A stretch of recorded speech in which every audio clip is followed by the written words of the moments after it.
நன்றி நன்றி நன்றி.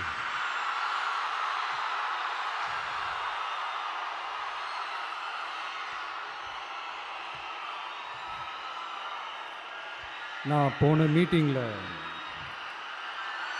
வேலூரில் பேசும்போது சொல்லியிருந்தேன், தமிழ்நாடு தான் விஜய், விஜய் தான் தமிழ்நாடு அப்படின்னு நான் சொல்லியிருந்தேன்.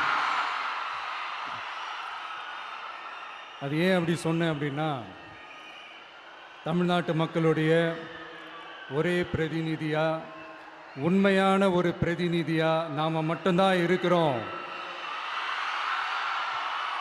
அப்படின்றதுக்காக தான் அப்படி நான் சொன்னேன். அப்புறம் அந்த தேர்தல் பற்றியும் நான் சொல்லியிருந்தேன்.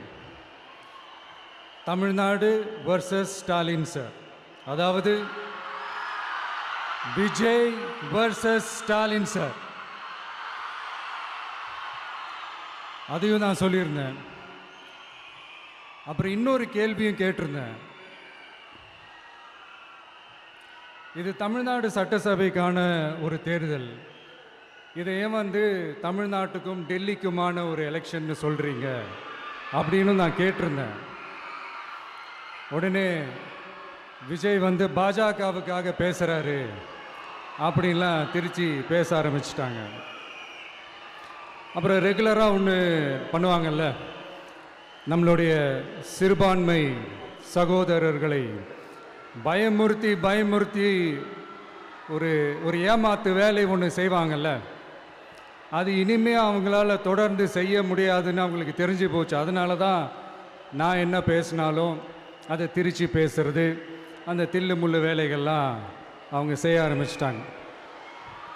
சென்னையில் டெல்லி டெல்லின்னு கூவுறதும், அடிக்கிற கொள்ளைக்கு ரைடு வந்துட்டா டெல்லிக்கு வெள்ளை கொடை பிடிக்கிறதும்,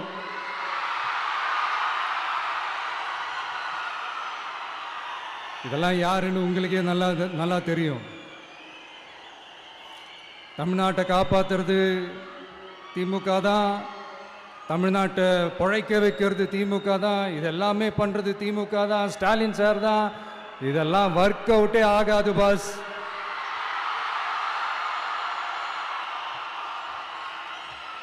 சின்ன பசங்களாம் சொல்ல ஆரம்பிச்சிட்டாங்க, ஓம் சக்தி பராசக்தி, திமுக ஒரு தீய சக்தி.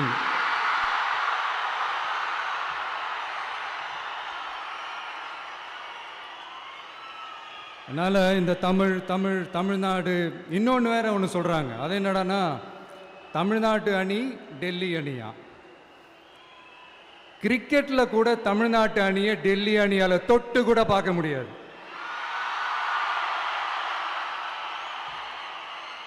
அப்படி இருக்கும்போது கிரிக்கெட்லேயும் விசில போடுறது தமிழ்நாடு தான், சிஎஸ்கே.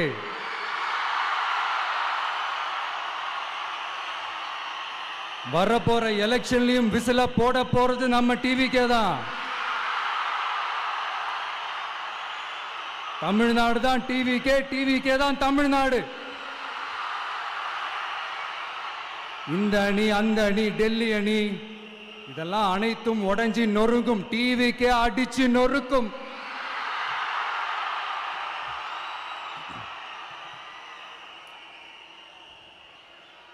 எனக்கும் என்னுடைய மக்களுக்கும் நடுவில் வேற யாராலையும் உள்ள நுழையவே முடியாது. இது ஒரு அம்மா பையன் உறவு, அப்பா புள்ள உறவு, அண்ணன் தங்கச்சி உறவு, அண்ணன் தம்பி உறவு, அக்கா தம்பி உறவு. இது சும்மா ஒரு எலெக்ஷனுக்கு வந்த உறவு அப்படின்னு நினைச்சிடாதீங்க. இது இயற்கையாகவே அமைஞ்ச உறவு. இது எவ்வளோ டீப்பான உறவுன்றது நான் உணர்ந்திருக்கிறேன். அதே மாதிரி நம்ம தமிழ்நாடு மக்களும் இதை உணர்ந்து இருக்கிறாங்க. இன்னும் சிம்பிளாக சொல்லணும்னா, மற்றவங்களுக்கு வேணா இது எலெக்ஷன், ஆனால் எனக்கும் என்னை நேசிக்கிற மக்களுக்கும் இட் இஸ் அன் எமோஷன்.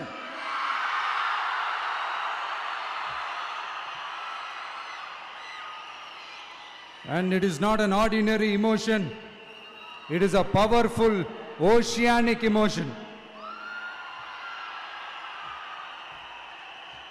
இப்படி இருக்கும்போது வீட்டுக்கு வீடு விஜய், தமிழ்நாட்டுக்காக விஜய், வெற்றி பேரணியில் தமிழ்நாடு, இதெல்லாமே 100% இந்த எலெக்ஷன்ல அது ப்ரூவ் ஆகும்.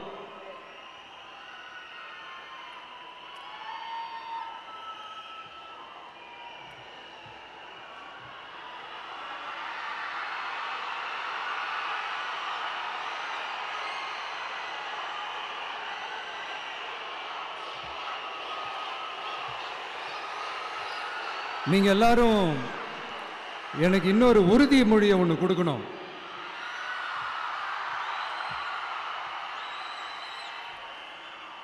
ஊழலற்ற உண்மையான சமூக நீதியை நிலைநாட்ட நம்ம ஆட்சியை அமைப்பீங்க தானே?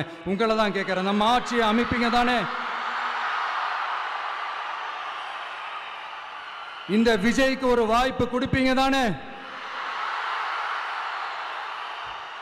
உண்மையிலே கொடுப்பீங்க தானே?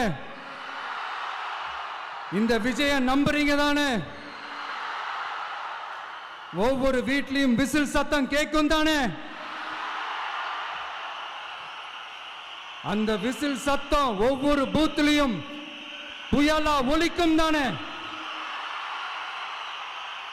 Thank you, thank you, thank you.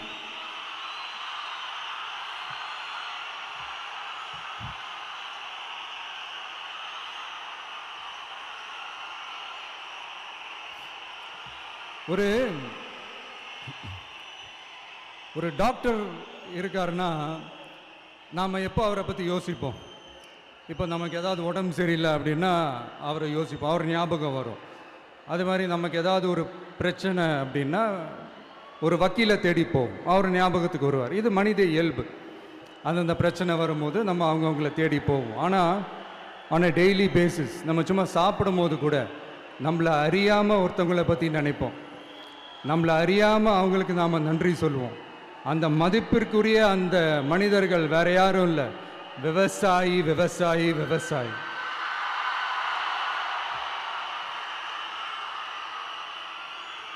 அவங்க பார்க்கறதுக்கு வேணா சாதாரணமாக இருப்பாங்க, ஆனால் அவங்க சாதாரணமான மனிதர்கள்லாம் கிடையாது. இந்த உலகத்தையும் மனிதர்களையும் படைச்சது கடவுள்னு சொல்லுவாங்க, ஆனால் அந்த கடவுளுக்கே படையல் போடுற உயர்ந்த மனிதர்கள் தான் நம்ம விவசாயிகள். இந்த பூமியில உயிர் இருக்குது, இந்த பூமியில பூ பூக்கும், காய் காய்க்கும், பூத்து குலுங்கும்னு இந்த பூமியை அழகா காட்டி இந்த பூமியை சாமி ஆக்கிறதுல இயற்கையோட சேர்ந்து நம்ம விவசாயிகளுக்கும் ஒரு முக்கிய பங்கு ஒன்று இருக்குது.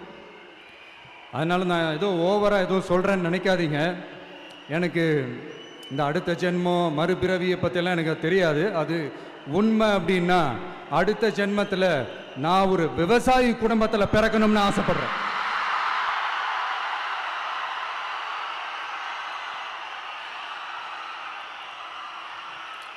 எனக்கு விவசாயத்தை பற்றி டீட்டெயில்டாக தெரியாது தான், நான் ஒத்துக்கிறேன். அதனால் மற்றவங்க மாதிரி நானும் டெல்டாக்காரன் தான் அப்படின்னு உங்கள் காதில் டால்டா ஊத்தலாம் நான் வரல. எனக்கு விவசாயத்தை பற்றி டீட்டெயில்டாக தெரியலனா கூட அவங்க படுற கஷ்டங்களை பற்றி எனக்கு நல்லாவே தெரியும். நம்மளுடைய முதல் அரசியல் பயணம் தொடங்கினதே அந்த பரந்தூர் விஷயத்தை கையில் எடுத்து தான். அதனால் நம்மளுடைய இந்த ஆட்சி அமைஞ்சதும் தீர்க்க வேண்டிய முக்கியமான பிரச்சனைகளில் நம்மளுடைய விவசாய பிரச்சனைகளும் ஒன்று. முதல்வர் அவர்களுக்கு இந்த மாதிரி நீங்கள் அது செஞ்சிட்டேன் இது செஞ்சிட்டேன் அப்படின்னு நிறையா பெருமையாக சொல்லிக்கிறீங்களே, ஒரு அடிப்படை ஒரு பிரச்சனையை பற்றி ஒன்று பேசுவோமா? கொஞ்ச நாளைக்கு முன்னாடி ஐநா சபை ஒரு ரிப்போர்ட் ஒன்று வெளியிட்டிருந்தாங்க. அது கூட தினத்தந்தி நியூஸில் கூட வந்துச்சு. உடனே கூகுள் பண்ணி எதுவும் தேடாதீங்க, உங்கள் ஏஜென்சி வச்சு எதுவும் சர்வே கிருவே எடுக்காதீங்க. எதுக்கு உங்களுக்கு சிரமம்? நானே என்னன்னு சொல்கிறேன். தண்ணீர் திவால் அப்படின்ற அந்த தலைப்பில் தண்ணியே இல்லாமல் திவால் ஆக போகுது அப்படின்ற அந்த கட்டுரை படிக்கும் போது உண்மையிலேயே மனசுக்கு ரொம்ப பகீர்னு இருந்தது.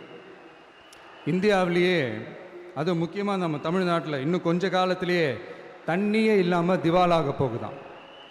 அதுக்கு காரணம் நிலத்தடி நீரை பாதுகாக்காமல் விட்டது தான் காரணமாக.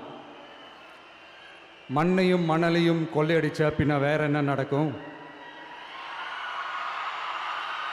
மலைகளை முழுகினா பின்ன வேற என்ன நடக்கும்? கனிம வளங்களை கொள்ளையடிச்சா பின்ன வேற என்ன நடக்கும்? இந்த மணல் கொள்ளையில் ஈடுபட்டவங்களை மேலே நீங்கள் சரியாக நடவடிக்கை எடுக்கலைன்னு அது போதுமானதாக இல்லை அப்படின்ட்டு சென்னை உயர்நீதிமன்றம் சொன்னிச்சே, மறந்துட்டீங்களா? இந்த மணல் கொள்ளை, கனிம வள கொள்ளை, இதுக்கெல்லாம் காரணம் மணல் மாஃபியா குரூப் தான் மதுரை உயர்நீதிமன்றம் அந்த கிளை சொன்னிச்சு. அதை மறந்துட்டீங்களா? இந்த மணல் மாஃபியா குரூப்புக்கு ஆதரவு அளிக்கிறது யாரு? உங்க திமுக கவர்மெண்ட் தானே. அது இல்லைன்னு சொல்ல முடியுமா? அவங்களோட டீலிங்ல இருக்கிறது யாரு? நீங்க தானே. அது இல்லைன்னு சொல்ல முடியுமா? தண்ணி திவாலாக போகுது, மணல் திவாலாக போகுது, கனிம வளம் திவாலாக போகுது. மொத்தத்தில் உங்க ஆட்சியில தமிழ்நாடு திவாலாக போகுது. கடன் மேல கடன் வாங்கிட்டு உங்க கவர்மெண்ட்டே குப்பராட்சி படுத்துக்குச்சு. உங்ககிட்ட பேசுறதும் ஒண்ணுதான். சரி, அதை விடுங்க.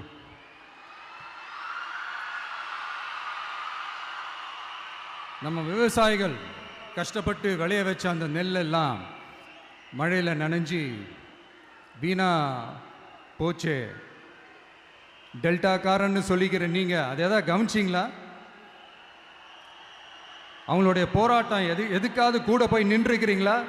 கூண்டாஸில் மட்டும் போடுவீங்க. இதானே உங்களுடைய அந்த சாதனை. பரந்தூர் பிரச்சனை, உங்களுடைய உண்மையான நிலைப்பாடு என்ன? மேல்மா விஷயத்தில் உங்களோட உண்மையான நிலைப்பாடு என்ன? தமிழகத்தில் இருக்கிற எல்லா ஆறுகளையும் இணைப்போம், இந்தியாவிலேயே நாங்கள் தான் அதை பற்றி ஃபஸ்ட்டு யோசித்தோம் அப்படின்னு பெருமையாக சொல்லிக்கிற இந்த திமுக கவர்மெண்ட் அவங்களுடைய நாக் என்னன்னு சொல்லவா? இந்த மாதிரி பெரிய பெரிய திட்டங்கள்லாம் ஆட்சிக்கு வந்த உடனே செய்ய மாட்டாங்க. அந்த ஆட்சி முடிகிற டைமில், அந்த கடைசி 6 மாதம், அந்த 1 வருஷம், அந்த 1.5 வருஷத்தில் அதுக்கான திட்டத்தை கொண்டு வருவாங்க, அதுக்கான அடிக்கலை நாட்டுவாங்க. அதுக்கப்புறம் எலெக்ஷன் வரும், தோத்துருவாங்க. கேட்டால் எங்கள் ஆட்சி தான் முடிஞ்சிருச்சே அப்படின்னு நாடகம் ஆடுவாங்க. இல்லை, நான் தெரியாமல் தான் கேட்குறேன். மக்கள் மேலே உங்களுக்கு உண்மையிலே அந்த அக்கறை இருந்துச்சுன்னா ஆட்சிக்கு வந்த உடனே இந்த மாதிரி பெரிய பெரிய திட்டங்கள்லாம் ஸ்டார்ட் பண்ண வேண்டியது தானே. அதனால் ஆட்சி முடியும் போது அடிக்கல் நாட்டுறது. ஓட்டுக்காக என்னென்னலாம் பேசுவீங்க, ஆனால் மக்கள் இதெல்லாம் நம்புறதுக்கு அவங்க ஏமாளிங்க நினச்சிங்களா? மக்களே, நம்மளுடைய ஆட்சி அமைஞ்சதும் இந்த மாதிரி பெரிய பெரிய திட்டங்கள்லாம் உடனே ஸ்டார்ட் பண்ணுவோம். அதை அந்த 5 வருஷத்துக்குள்ள அதை முடிக்கவும் ட்ரை பண்ணுவோம். ஸோ இப்படிலாம் நம்ம பேசினா காவிரி பிரச்சனையில் உன் கருத்து என்ன, முல்லை பெரியார் பிரச்சனையில் உன் கருத்து என்ன, இப்படிலாம் அதெல்லாம் பற்றி உனக்கு என்ன தெரியுமா அப்படின்னு கேட்க ஆரம்பிச்சிருவாங்க. ஐயா, உலக மகா மேதைகளே, ROV, ரிமோட்லி ஆப்ரேட்டட் வெஹிக்கிள், அதை வச்சு தண்ணிக்குள்ளேயே போய் அணைகளோட உறுதித்தன்மையை ஆராய்ச்சி பார்க்குற வரைக்கும் நான் எல்லாம் தெரிஞ்சு தான் வச்சிருக்கிறேன். ஒருத்தன் சைலண்டாக இருக்கான், அமைதியாக இருக்கான்னா உடனே அவனுக்கு எதுவுமே தெரியாதுன்னு நினச்சிடாதீங்க. சும்மா கருத்து சொல்லிக்கிட்டு கம்பு சுற்றிக்கிட்டு இருந்தால் எல்லாமே நடந்துருமா? நசன் பேசி அதை கேட்டு மக்கள் வெறுத்து போயிட்டாங்க. உருப்படியா ஏதாவது யோசிங்கயான்னு மக்கள் நினைக்கிறத யாருக்கு தெரியுதோ தெரியலையோ, எனக்கு அது நல்லாவே தெரியுது. உரிய இடத்துக்கு போய் சம்பந்தப்பட்டவங்களோட பேசி அதுக்கான சொல்யூஷன் என்னன்னு தெரிஞ்சுக்கிட்டு அதை ப்ராப்பராக எக்ஸிக்யூட் பண்ணணும். அடுத்து, நம்மளுடைய கடல் விவசாயிகளான நம்மளுடைய மீனவர்களுடைய பிரச்சனைக்கு அப்பப்போ எந்திரிச்சு கடிதம் எழுதிட்டு திரும்ப தூங்க போயிடுவார். அவ்வளோதான், அதோட அது அப்படியே கிடக்கும். மானே, தேனே, பொன்மானே, இப்படிலாம் கடிதம் எழுதுறதெல்லாம் வேலைக்கே ஆகாது. ஒன்றிய அரசுக்கு அந்த உண்மையான உணர்வுபூர்வமான அந்த அழுத்தத்தை கொடுக்கணும். நம்ம மீனவர்கள் மேல அவங்க கையே வைக்க கூடாது, கையே வைக்க விடக்கூடாது. அவங்களுக்கான அந்த பாதுகாப்பு பக்காவா இருக்கணும். அதுதான் நம்மளுடைய ஒரே அஜெண்டா. மீனவர்களே, அடுத்து நம்மளுடைய ஆட்சி தான். கவலைப்படாதீங்க, தைரியமா இருங்க. உங்களுக்கான பாதுகாப்பு பக்காவா இருக்கும். இப்படி இருக்கும்போது அடுத்ததும் நாங்க தான் அப்படின்னு சிஎம் சார் சொல்லுவாங்க. அதெல்லாம் நடக்கவே நடக்காது. 2வது முறை வந்ததெல்லாம் சரித்திரமே கிடையாது. இந்த சைனாவில் கிரேட் வால் ஆஃப் சைனா கேள்விப்பட்டிருப்பீங்க. அதோடைய நீளத்தை விட பெரிய டாஸ்க் இது. ஆனானப்பட்ட அவங்க அப்பாவாலே முடியல.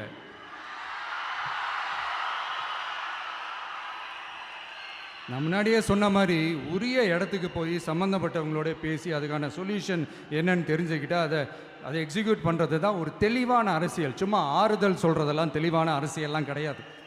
அதெல்லாம் ஒரு ஹம்பக் அரசியல். அரசியலுக்கு வந்துட்டா கலெக்ஷன் பார்க்கலாம் அப்படின்றதெல்லாம் அரசியல் கிடையாது. உண்மையிலே மக்களுக்கான அந்த உழைப்பு இருக்கணும். அதனால தான் நாம் அரசியலுக்கு வந்திருக்கிறோம். இது எதிரிங்களுக்கு நல்லாவே தெரியும். அதனால தான் நம்மளை சுற்றி அத்தனை சதிகள். அதில் முக்கியமான சதி என்ன தெரியுமா? இதை பாரு, ஒன்று நீ இல்லைனா நான் இல்லைனா நீ இல்லைனா நான். நமக்குள்ள வேற எவனும் நடுவில் வந்துடக்கூடாது. நாம 2 பேரால மட்டும்தான் மக்களை ஈஸியா ஏமாத்த முடியும். இந்த விஜய் வந்ததுனால நமக்கு பொழப்பே போச்சு. மக்கள் வேற அவனை தான் நம்புறாங்க. நாம வெளியே அடிச்சுக்கிற மாதிரி அடிச்சுக்கிட்டாலும் உள்ள நம்மளுடைய டீலிங் பக்காவா இருக்கணும். மக்களோட ஃபீலிங்ஸை பற்றிலாம் நமக்கு கவலை இல்லை. நமக்கு டீலிங் தான் முக்கியம். மாற்றி ஆட்சிக்கு வந்துடலாம்னு நினைச்சோம். ஆனால் அது நடக்காது போல் இருக்கு. அதனால நீ என்ன பண்ற? எஸ்ஓபின்னு போட்டு ஒரு பக்கம் அவனை தடுத்துரு, இன்னொரு பக்கம் அவன் மேல பழி போட்டு நானும் தடுத்துடுறேன். என்ன ஓகேவா? டீலிங் ஓகேவா? ஓவர்.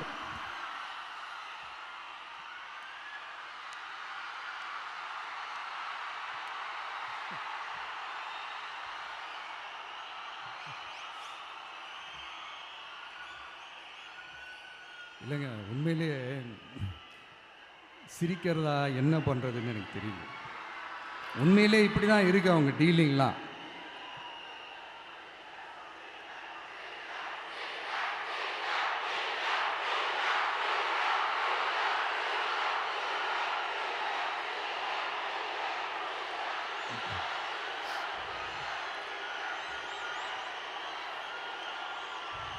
இப்படி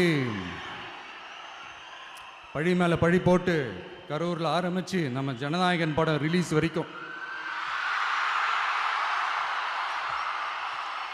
ஆனால் அந்த ரிலீஸ் பிரச்சனையில் நிறைய பேர் குரல் கொடுத்தாங்க. முக்கியமாக நம்மளுடைய முதல்வர் அவர்கள் கூட பூசி மொழிகி பட்டும் படாமல் குரல் கொடுத்தாங்க. But what ever it is, குரல் கொடுத்த அவங்களுக்கும் மற்றவங்க எல்லாருக்கும் இந்த நேரத்தில் என்னுடைய நன்றியை தெரிவிச்சுக்கிறேன். இப்படி நம்ம வெளிப்படையாக பேசுறதுனால சிஎம் சாரோட மனநிலை இப்போ எப்படி இருக்கும் தெரியுமா? ஏற்கனவே கட்சிக்காரங்க தொல்லை தாங்க முடியல, தூங்க விட மாட்டேறாங்க. இந்த விஜயம் வந்து தூங்க விட மாட்டான். நம்ம பாட்டுக்கு ஹைவேல சைக்கிளில் சோலாவா போலான்னு நினைச்சோம். இவன் நாடனா மக்கள் சக்தியோட வந்துட்டு இருக்கான். இவன் தான் கேள்வி கேட்கறான்னு பார்த்தா மக்களையும் கேள்வி கேட்க வைக்கிறான். 1000 ரூபாய் கொடுத்துட்டு இருந்தோம், 5000 ரூபாய் கொடுத்து ஏமாத்தலான்னு பார்த்தா அதையும் கேள்வி கேட்க வைக்கிறான். விசில் சத்தம் வேற விண்ண முட்டுது. கூட்டணி கட்சிகள் தொல்லை வேற தாங்க முடியல. இவன் பண்ற பிரச்சாரத்தையாத்த முடக்கலான்னு பார்த்தா அப்பவும் மக்கள் அவன் பின்னாடி தான் நிக்கிறாங்க. என்ன பண்றது ஏது பண்றதுன்னு தெரியாத ஒரு மனநிலையில இருப்பாரு. ஆனா சார், நீங்க இந்த விஜயம் முடக்கலாம். ஆனா ஒவ்வொரு வீட்டில் இருக்கிற ஒவ்வொரு விஜயையும் உங்களால முடக்கவே முடியாது.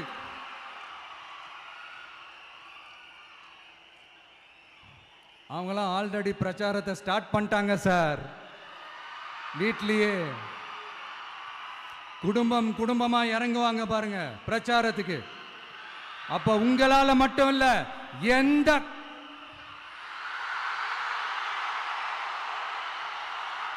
யாராலையும் தடுக்க முடியாது.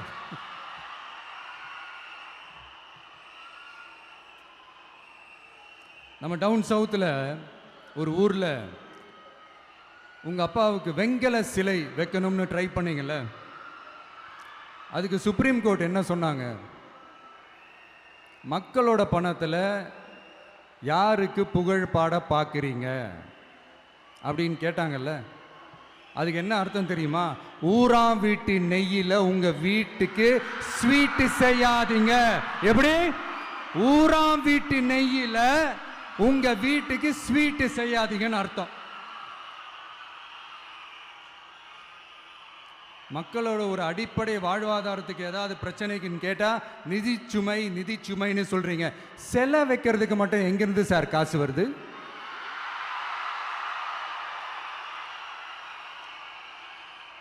முதல்ல மக்களுக்கு அந்த சோறுக்கு வழி பாருங்க சார்.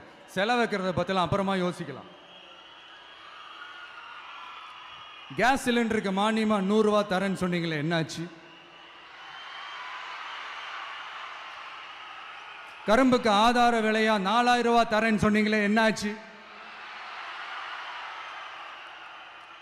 ரொம்ப நாள் கல்யாணமே ஆகாம இருக்கிற பெண்களுக்கு அவங்களுடைய கல்வி தகுதிக்கு ஏற்ப அரசு வேலை கொடுப்போம்னு சொன்னீங்களே, என்னாச்சு? இதெல்லாம் வெறும் சாம்பிள் தான். இதோட ஹைலைட் ஒன்று இருக்கு. மாநில அரசால முடியவே முடியாதுன்னு தெரிஞ்சுக்கிட்டோம், நாங்க வந்தா நீட்டை ஒழிப்போம். ஆகா ஆகா ஆகா ஆகா, எவ்வளவு பெரிய ஒரு மோசடி இது! கேட்டா நாங்க தான் முன்மாதிரி ஆட்சின்னு சொல்லுவாங்க. மோசடி ஆட்சி. மோசமானவங்களே முக்கியமானவங்க கேள்விப்பட்டிருக்கிறீங்களா?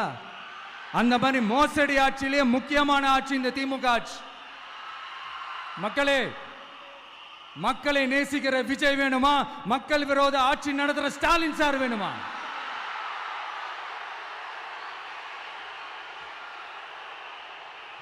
இந்த விஜய் நம்புறீங்களா? ஸ்டாலின் சார் நம்புறீங்களா?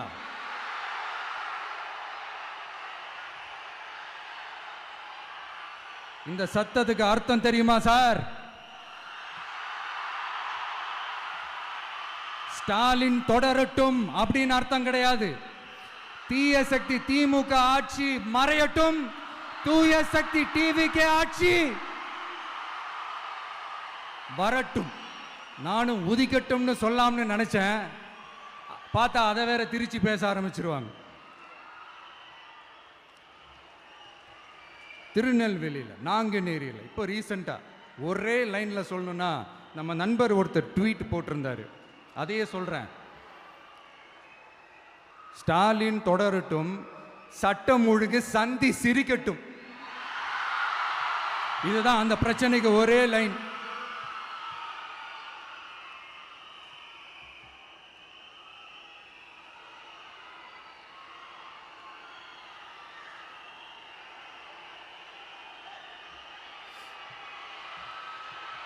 மக்களே, காஞ்சிபுரத்தில், வேலூர்ல எல்லாம் நம்மளோட விஷனை பற்றி சொன்னோம் இல்லையா? அதே மாதிரி இங்கேயும் சில விஷன்ஸை சொல்லணும். இது மற்றவங்க மாதிரி தேர்தல் வாக்குறுதின்னு சொல்லி ஏமாத்துறது கிடையாது. நம்மளை நம்புகிற மக்களுக்கு நம்பிக்கை தர்றது. நம்ம ஆட்சிக்கு வந்ததும் இதெல்லாம் செய்ய நடவடிக்கை எடுப்போம்னு சொல்கிறது. டெல்டா விவசாயிகள் சமீபத்தில் கூட உரத்தட்டுப்பாட்டை சந்திச்சிங்கல்ல. சில பேர் உரத்தை பதுக்கி வச்சு அதிக விலைக்கு விற்றதா நியூஸ்லாம் கூட வந்துச்சு. நம்ம டிவிக்கு ஆட்சி வந்ததும் உரத்தட்டுப்பாடு இல்லாமல் பார்த்துக்குவோம். 5 ஏக்கர் வரை நிலமுள்ள விவசாயிகள் வேளாண் கூட்டுறவு வங்கிகளில் வாங்கிய பயிர் கடன் முழுமையாக ரத்து செய்வதற்கும், 5 ஏக்கருக்கு மேல் உள்ள விவசாயிகள் வேளாண் கூட்டுறவு வங்கிகளில் வாங்கிய பயிர்க்கடன் 50% வரை ரத்து செய்வதற்கான சாத்திய கூறுகளை ஆராய்ந்து உறுதியாக நடவடிக்கை எடுப்போம். திமுக மாதிரி எல்லாருக்கும்னு சொல்லிட்டு அதுல தகுதி ஃபிக்ஸ் பண்ணி பாகுபாடு காட்டி ஏமாற்ற மாட்டோம். எல்லாத்தையும் வெளிப்படையாக சொல்லுவோம்.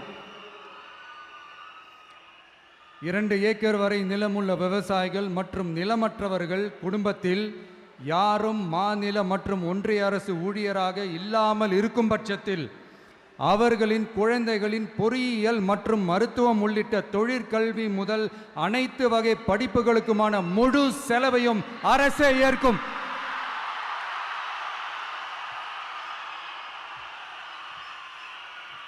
விவசாயிகளின் விருப்பத்திற்கு எதிராக எந்த திட்டமாக இருந்தாலும், ஒன்றிய அரசின் நெருக்கடியே இருந்தாலும் அந்த திட்டத்தை உங்களுடைய டிவிகே ஆட்சி முழுமையாக நிராகரிக்கும். எப்போதும் விவசாயிகளின் பக்கமே நம் ஆட்சி நிற்கும். கொள்முதல் நிலையங்களில் முறையாக நெல் மூட்டைகள் பாதுகாக்கப்படும். நெல் முளைத்து வீணாவதை பார்த்து கொண்டு நமது அரசு சும்மா இருக்காது. போதுமான கொள்முதல் நிலைய வசதிகள் ஏற்படுத்தப்படும். அதே போல கொள்முதல் நிலையங்களில் கொள்முதல் செய்வதற்கோ மூட்டை ஏற்றி இறக்கவோ ஒரு பைசா கமிஷன் வாங்காமல் பார்த்து கொள்ளப்படும். அப்படி கமிஷன் வாங்குவது யாராக இருந்தாலும் கடும் நடவடிக்கை எடுக்கப்படும்.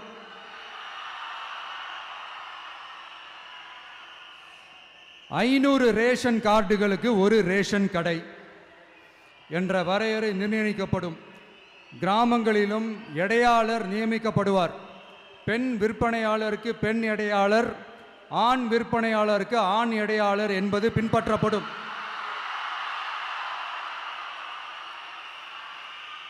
ரேஷன் கடைகளில் அரிசி தவிர அனைத்து பொருள்களும் பாக்கெட் செய்து விநியோகிக்கப்படும். மீனவர்களுக்கு ஒன்றிய அரசு சட்டப்படியான பாதுகாப்பை உறுதி செய்ய வேண்டும். அதற்கான உண்மையான உணர்வுபூர்வமான அழுத்தத்தை ஒன்றிய அரசுக்கு நமது டிவிக்கு அரசு கொடுக்கும். நான் மீண்டும் சொல்றேன். கல்வி, மருத்துவம், ரேஷன், குடிநீர், சாலை வசதி, பஸ் வசதி, இது மாதிரி அடிப்படை விஷயங்களுக்காகத்தான் நம் அரசு முதல்ல முக்கியத்துவம் கொடுக்கும். எனக்கு நம்மளோட குழந்தைகள், நம்ம பெண்கள், நம்ம இளைஞர்கள் லைஃபுக்கு முன்னுரிமை கொடுக்கணும். அரசு வேலை வாய்ப்புகள் மட்டும் இல்லாம தனியார் வேலை வாய்ப்புகளுக்கான வழியையும் உத்தரவாதத்தையும் உருவாக்கணும். அப்படி நாம் உருவாக்கிட்டாலே அவங்களுக்கான ரூட்டை நம்ம இளைஞர்கள் அவங்களே தேர்ந்தெடுத்துப்பாங்க. இத்தனை கோடி அத்தனை கோடி ஒப்பந்தம்னு சொல்லி விளம்பரம் மட்டும் செய்யாம உண்மையான ஒப்பந்தம் போட்டு வெள்ளை அறிக்கை வெளியிட்டு அதை செயல்படுத்தினாலே போதும், எல்லாம் தன்னாலே நடக்கும். இங்க என்னனையும் சொல்ல நினைக்கிறேன். இங்க அடுத்து நாங்க தான் நெஞ்சை நிமித்திரி கூவுற யாராச்சும் நாங்க ஊழலே செய்யாதவங்கன்னோ ஊழல் செய்யவே மாட்டோம்னோ நெஞ்சை தொட்டு மனசாட்சியோட சொல்ல முடியுமா? ஆனா நாம இன்னைக்கு இல்ல, ஆட்சிக்கு வந்ததுக்கு அப்புறமும் ஓப்பனா தில்லா கட்ஸா சொல்லுவோம். ஊழல் லஞ்சம் இல்லாத ஒரு ஆட்சியை கொடுக்க உண்மையா ட்ரை பண்ணாலே போதும், எல்லாம் தன்னாலே நல்லா நடக்கும். எல்லாரும் கொஞ்சம் கை இப்படி வைங்களேன். எங்க ஓட்டு எங்க உரிமை. எங்களை யாரும் விலைக்கு வாங்க முடியாது. எங்க ஓட்டு விசில் சின்னத்துக்கு தான். யாரையும் நம்பி ஏமாற மாட்டோம். எங்க வார்த்தையிலிருந்து மாற மாட்டோம். இது நிஜம். தேங்க்யூ.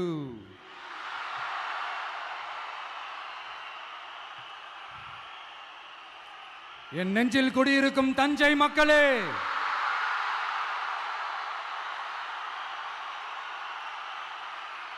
என் நெஞ்சில் குடியிருக்கும் வேலூர் மக்களே,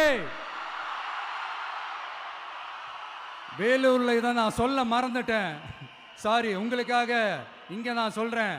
உங்களோட நான் இருக்கேன், நம்மளோட நம்ம மக்கள் இருக்கிறாங்க. இதுக்கு மேல என்ன வேணும்? கான்பிடென்ட்டா இருங்க, நல்லதே நடக்கும், வெற்றி நிச்சயம். மீண்டும் சந்திக்கும் வரை நன்றி, வணக்கம்.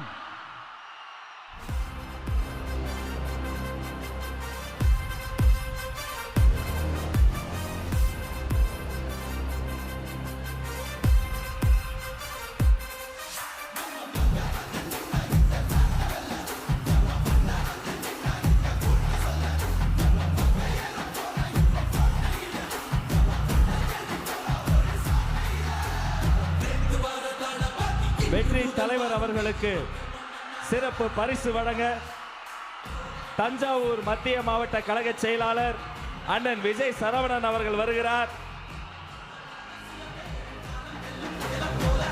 நெற்கதிரை வெற்றி கழக கொடி சுற்றிய நெற்கதிரை உயர்த்து பிடிக்கிறார்கள். அந்த கதிர் போல வளரட்டும் கழகம். சோளத்தில் செய்த வெற்றி மாலை விவசாய மண்ணை வணங்கி வெற்றி தலைவர் உங்கள் முன்னால் உயர்த்தி பிடிக்கிறார். அவரை தொடர்ந்து சர்வ மத அடையாளம் மும்மதங்களும் சேர்ந்த கோலை உயர்த்தி பிடிக்கிறார். நிசாம் அலி வழங்குகிறார்.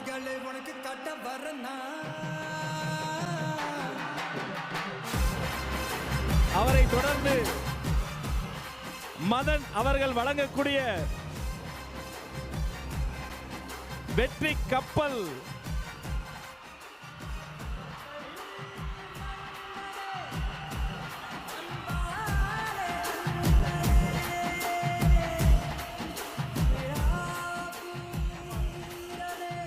அவரை தொடர்ந்து ரமேஷ் அவர்கள் நெற்கதிரை பச்சை நெற்கதிரை பச்சை ஆடை சுற்றி இந்த பச்சை தமிழனுக்கு வழங்குகிறார்.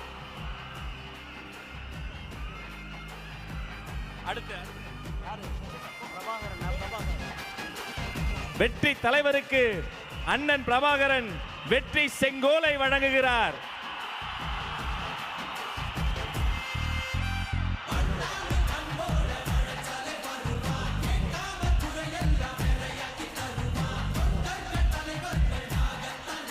வினோத் ரவி அவர்கள் வாய்மையே வெல்லும் ஒரு சிங்கத்தின் கையில் சிங்கத்தையே தருகிறார்.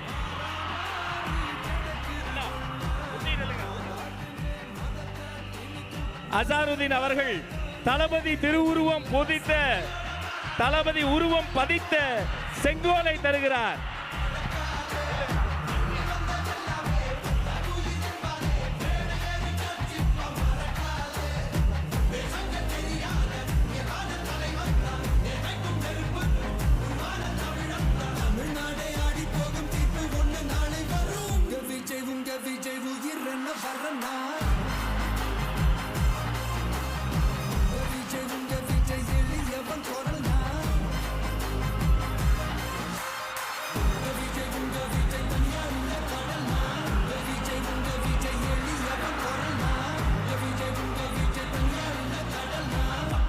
மன்னர்களை உனக்கு கட்ட வரனா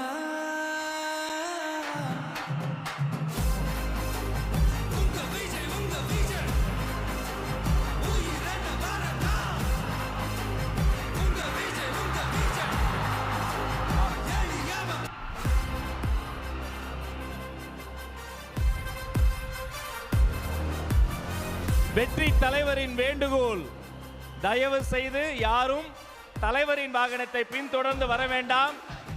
உங்கள் மீது உள்ள உரிமையில் வெற்றி தலைவர் அவர்கள் அன்பு கட்டளையிட்டு இருக்கிறார். அவர் சொன்னதை செய்வோம். வெற்றி கனியை அவருக்கு பரிசளிப்போம்.